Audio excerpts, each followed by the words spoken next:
अस्सलामुअलैकुम, नमस्कार, आदाब। मैं हूं आपका दोस्त निहाल अख्तर बयामी और आप देखना शुरू कर चुके हैं आपका अपना चैनल गांव मोहल्ला। दोस्तों, देश और दुनिया की तमाम तर खबरों के लिए हमारे साथ बने रहिए।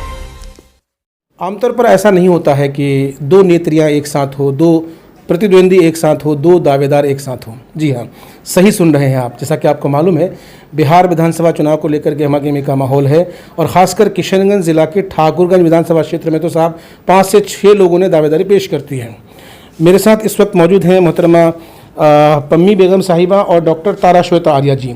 ये दोनों ही मजलिस-ए-इत्तेहादुल मुस्लिमीन की ठाकुरगंज से दावेदार हैं। इत्तफाक देखिए कि दोनों सहेलियाँ भी और एक साथ बैठी हैं।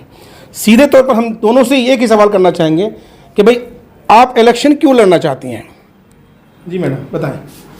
तमाम आपके चैनल की मैं सबसे पहले शुक्रगुजार हूँ और पार्टी में हम लोग दोनों दावेदार हैं, ये भी बात सही है। और पार्टी से हट के हम लोगों का एक रिलेशन भी है, हम लोग दोनों बहनें भी हैं।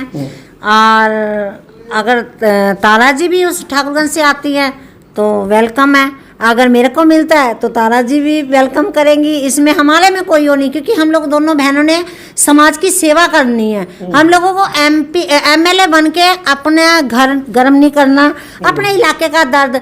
क्योंकि अभी देखिए, आज एक चीज़ देख लीजिए, अगर हमारी तारा जी यहाँ बैठी हैं तो पम्मी बेगम उनके पास बैठ के अपने इलाके की कुछ बातें लेके आई, जो मतलब कि अपने इलाके के ये चीज़ हम लोगों को उधर ये चाहिए और इसके लिए हम लोग को अंदर उन्हीं मदद क्या करेंगे। अंदरूनी मदद तो कर भी रही है तारा जी, तो ज़रूरी नहीं कि हम हर चीज़ को सोशल मीडिया पे ही दिखाएं। हम लोग अंदरूनी मदद के लिए भी जाती है, मैडम को बोलते हैं कि फ़लानी जगह पे फ़लाना काम है तो मैडम उसका काम के लिए भी आती है। जो मेरे से मदद होती है मैं मदद करती हूँ।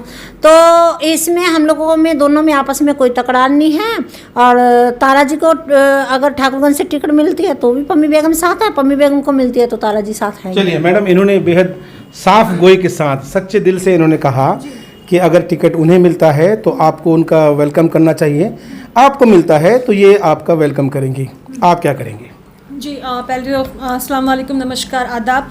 गांव मोहल्ला में आप सभी का बहुत बहुत स्वागत करती हूँ। अपना ज़रा ख्याल रखें, मास्क बिल्कुल पहन के रहें। मुझे थोड़ी गर्मी लग रही थी तो मैंने उतारा।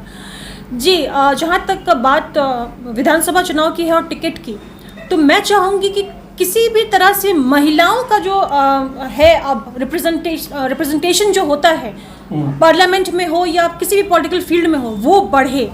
इसलिए अगर पम्मी जी को मिलता है ठाकुरगंज से तो मेरा पूरा समर्थन उनके साथ है, क्योंकि ये महिला ने काम किया है। और इस 2 महिलाएं अगर हैं तो अगर हम वहाँ पर अगर बैठते हैं एमएलए की सीट पे, तो हमें देख के बहुत सारी महिलाएं जो हैं वो भी जागरूक होंगी और घर के बाहर आएंगी। पिछले दिनों आप पर एक आरोप लगा, आप पर एक एलिगेशन लगा कि आपने महिलाओं को जोड़ने का काम नहीं किया है। जो बातें आपको पार्टी फॉर्म पे आके करना चाहिए, सोशल मीडिया पे करके कहीं ना कहीं आपसी इख्तलाफात को बढ़ावा दे रही हैं। सच्चाई क्या है और इस सफाई में क्या कहना चाह रही हैं आप? जी, मैं ये बताना चाहूँगी कि मैंने जब ये पार्टी ज्वाइन की थी, जैसे कि मैंने आपको अपने देखा भी होगा अपनी बातों में, मुझे सदर का मतलब नहीं पता, छोटी छोटी चीज़ें हैं जिसके बारे में मुझे नहीं मालूम था। तो मुझे गाइडेंस चाहिए थी, जो मुझे कभी कभी मुझे लगता है कि मुझे ठीक से मिला नहीं, तो मुझे मेरा काम ठीक से बताया नहीं गया। बीइंग अ डॉक्टर मुझे पता है कि ऑपरेशन करने से पहले क्या क्या स्टेप्स फॉलो करने हैं, बट पॉलिटिक्स में थोड़ी सी न्यू हूँ, कोई आगे पीछे है नहीं मेरे। तो मुझे जो बोला गया कि महिला विंग के बारे में जो मेरे पे कहा गया, ये अब बोला गया। अगर मुझे पहले बोला गया होता, मैं पहले क्या, मैं अभी अगर आपको बोलती हूँ जितने भी मेल विंग है मैं तो सबकी पत्नियों को सदस्य बना दूँ। बात वो नहीं है, ऑफ द रिकॉर्ड में ये बात बोलना चाहती हूँ, बट अगर टू द रिकॉर्ड बोलूँ तो अगर मुझे बोला जाएगा तो क्यों नहीं, मैं सदस्यों को बिल्कुल जोड़ूंगी, महिलाओं को जोड़ूंगी। मुझे देख के बहुत सारी महिलाएं आगे आएंगी और जोड़ने का जहाँ तक काम है तो जोड़ने के लिए ही मैं यहाँ पर इस जगह पर आकर बैठी हूँ। कहीं आपने ये बात कही है कि यकीनन आप जो है लोगों को जोड़ेंगे और ख़ासकर महिलाओं को जोड़ेंगी।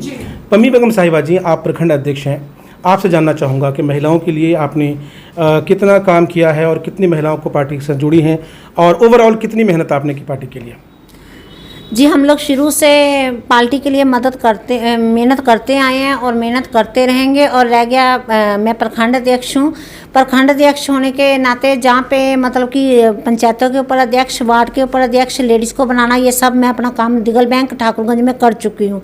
कुछ पंचायतें छूटी होंगी तो अब वही चीज़ के लिए, जैसे मैंने वहाँ पे देखा कि मेरी बहन तारा जी के ऊपर बोला गया कि आप, तो मैंने तारा जी को बोला कि हम लोगों का कोचा धामन और बहादुरगंज और मतलब कि किशनगंज में जहाँ पे भी अब लेडीज़ों की कमी रह चुकी है, हम लोग दोनों बहनें उतर के उस चीज़ को भी पूरा करेंगी। और हर जगह पे पंचायत की अध्यक्षें और प्रखंड अध्यक्ष और वार्ड अध्यक्ष बनाने में हम दोनों को अब डट के मेहनत और करना होगा, क्योंकि इल्ज़ाम अगर तारा जी पे लगाया तो मैं उनके साथ खड़ी हूँ और हम लोग दोनों बहनें मिल के पार्टी का पूरा मतलब कि अपनी पूरी मेहनत से, लगन से इस काम को करेंगी। मैडम जी, जहाँ तक मुझे याद आ रहा है, मैंने सबसे पहला जो इंटरव्यू आपका किया था, मेरा सवाल था आपसे कि आप मजलिस को ही क्यों चुन रही है, उसमें आप क्यों आना चाह रही हैं, क्यों ज्वाइन किया आपने। तो आपने कहा कि तमाम तर पार्टियों में मुझे सबसे अच्छा इसलिए लगा क्योंकि यहाँ पर एहतराम है, इज़्ज़त है, सम्मान है। फिर क्या वजह हो जाती है कि फेसबुक लाइव के ज़रिए आप उन्हीं लोगों पर कहीं ना कहीं एलिगेशंस लगाती हैं? मुझे सही बात आपने बोला, बिल्कुल मुझे बहुत सम्मान दिया गया इस पार्टी में। और बहुत ही ज़्यादा जो हमारे सदर हैं, बिहार सदर, उन्होंने बहुत ही हमेशा मुझे अपनी बहन की तरह माना है और हमेशा हर जगह मुझे अपनी छोटी बहन की तरह उन्होंने रखा है और बहुत सम्मान दिया है। लेकिन this world is made up of all sort of people, हर तरह के लोग होते हैं इस दुनिया में। तो वही दिक्कत है कि कुछ लोग हैं जो मुझे नहीं शायद समझ पाए और उन्होंने कुछ चीज़ें ऐसी बोल दी, पर्सनल चीज़ें बोल दी, जिसकी वजह से मुझे बहुत सफ़र करना पड़ रहा है। तो जिसका भुगतान हमारे सदर कौन लोग हैं? पार्टी के लोग हैं या बाहर के लोग हैं? नहीं, ये पार्टी के ही लोग हैं, पार्टी के ही लोग हैं। लेकिन एक पार्टी को चलाने के लिए बहुत कुर्बानियाँ भी देनी पड़ती हैं और सबको लेके भी चलना तो कहीं पड़ता ना कहीं है। अभी भी आपको गिला शिकवा है पार्टी के लोगों से? मुझे उनसे गिला शिकवा तो मैं नहीं कहूँगी, मैं बस ये कहूँगी कि अब क्या कर सकते हैं। मैं खामोशी मैंने अपनी साध ली है, ये सोच के कि ये उन्होंने पता नहीं किस वजह से बोला, पर इससे हमारी पार्टी की इज्जत खराब हो रही है और नहीं बोलना चाहिए। चलिए, नहीं बोलना चाहिए, ये आपका अपना मानना हो सकता है कि जिस किसी ने आपको कुछ कहा है तो आपको अपनी छोटी बहन समझकर समझाने की नीयत से कुछ कहा हो। मेरी ज़ाती राय है कि गिले शिकवे को दूर करना चाहिए। खैर, आमने सामने करना चाहिए गिले शिकवे। और ये उनको मेरे पर्सनल कपड़ों पे या ये सब पे कमेंट तो बिल्कुल भी नहीं करना चाहिए। हाँ, ये बात बिल्कुल सही है। ज़ाती तौर पर किसी पर कोई जो है आप एलिगेशन और ये सब हैसियत नहीं है। जी। मैम, आपसे जानना चाहूँगा, आपके दिघल बैंक क्षेत्र की अगर हम बात करें तो वहाँ कई लोग हैं जो पार्टी के दावेदार के तौर पर अपने आप को प्रेजेंट कर रहे हैं। कुछ लोग तो प्रत्याशी भी लिखना शुरू कर दिए हैं। क्या आपको नहीं लगता है कि इस तरह की जो गतिविधि रहेगी, इससे कहीं ना कहीं पार्टी के अंदर कॉन्फ्लिक्ट्स होंगे, कहीं ना कहीं आपसी जो रिश्ते हैं वो ख़राब होंगे, इख्तलाफात होंगे? क्या कहती हैं? जी देखिए, सबसे पहले तो हम लोग खुश नसीब हैं कि हमारी पार्टी से काफ़ी दावेदार आ रहे हैं। और अगर वो पार्टी से सच्ची, हर किसी को अधिकार है मतलब कि कैंडिडेट घोषित अपने आप को करने का। लेकिन मैं ये कहती हूँ कि अगर पार्टी से अगर किसी को भी टिकट मिल जाता है तो हम लोग सबको मिलके उसका साथ देना है। अगर उसके बावजूद किसी को अपनी राज रोटी सेकना है, या अपने लिए वो अपने मतलब के लिए, अपने फ़ायदे के लिए वो अपना चेहरा को हाईलाइट करके कल को हमारी पार्टी के खिलाफ खड़ा होकर वो इलेक्शन लड़ने की अगर दिखा रहा है, तो वो हमारी पार्टी से मोहब्बत नहीं करता, वो अपनी गद्दी से प्यार करता है।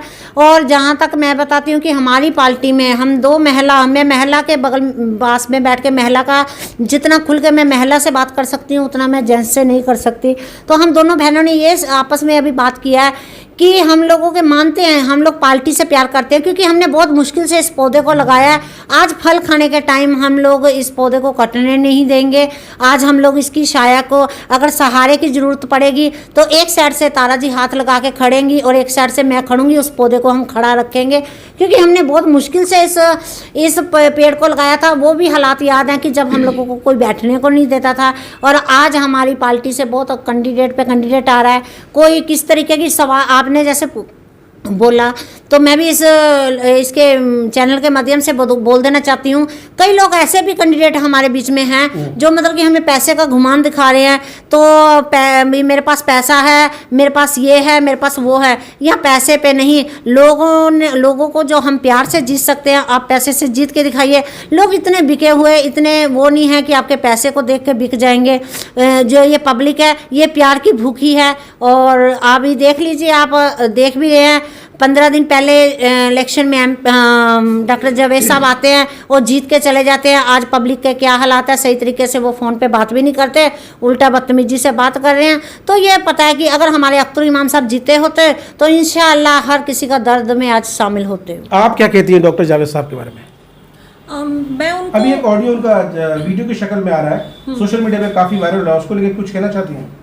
उसको लेके मैं यही बोलना चाहती हूँ कि वैसे तो वो बहुत ही एजुकेटेड और जिस जगह पे पोजीशन पे वो हैं एमपी, तो मुझे लगता है कि कुछ ज़्यादा ही उनको ट्रिगर कर दिया गया, इसलिए उन्होंने ऐसा इरिटेट होकर बोला होगा।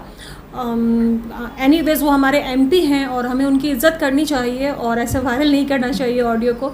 और एमपी सर के लिए भी ये कहना है कि अगर आपको अच्छा ना लग रहा हो तो बात मत कीजिए, वो ज़्यादा बेटर है। बट पब्लिक के साथ आपको अच्छे से तो बात करना ही पड़ेगा।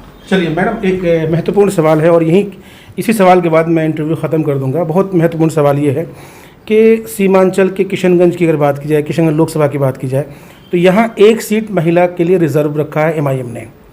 अगर वो महिला सीट ठाकुरगंज साबित होती है, वो सीट वहाँ से अगर महिला को टिकट दिया जाता है, आपकी जगह तारा श्वेता आर्या जी को अगर कैंडिडेट बनाया जाता है, आपको कोई दिक्कत परेशानी होगी? नहीं, कोई दिक्कत नहीं है।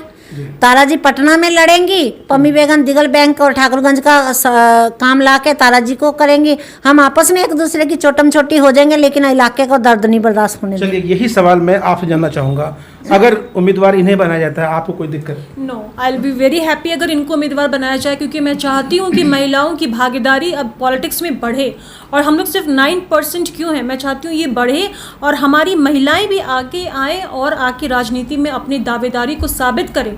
तभी तो एक फीमेल MLA होगी, तभी तो आपको एहसास होगा कि फीमेल की भी प्रॉब्लम्स कुछ होती हैं। जितनी आसानी से ये मेरे साथ बगल में बैठ के हम आपस में बात कर रहे हैं, कंफर्ट जोन अलग होता है। उसी तरीके से महिलाओं की इतनी बड़ी आबादी को कोई है नहीं रिप्रेजेंट करने वाला। और मैं चाहूँगी कि पम्मी बेगम को टिकट मिले और मैं इनका पूरा समर्थन करती हूँ। चलिए बहुत बहुत शुक्रिया। तो दो नेत्रियाँ एक साथ, और आपने सुना कि कैमरे के सामने इन्होंने क्या कमिटमेंट कर दिया है। अब इन दोनों में से किसी एक को भी टिकट मिलेगा, अगर दूसरे ने बगावत की तो हम ये वीडियो वायरल करेंगे और आपको बताएंगे कि तब उन्होंने क्या कमिटमेंट किया था। और दोनों के लिए शुभकामनाएं हैं, आपके लिए भी शुभकामनाएं, आपके लिए भी शुभकामनाएं। किशनगंज से गांव मोहल्ला के लिए निहाल अख्तर पयामी की रिपोर्ट।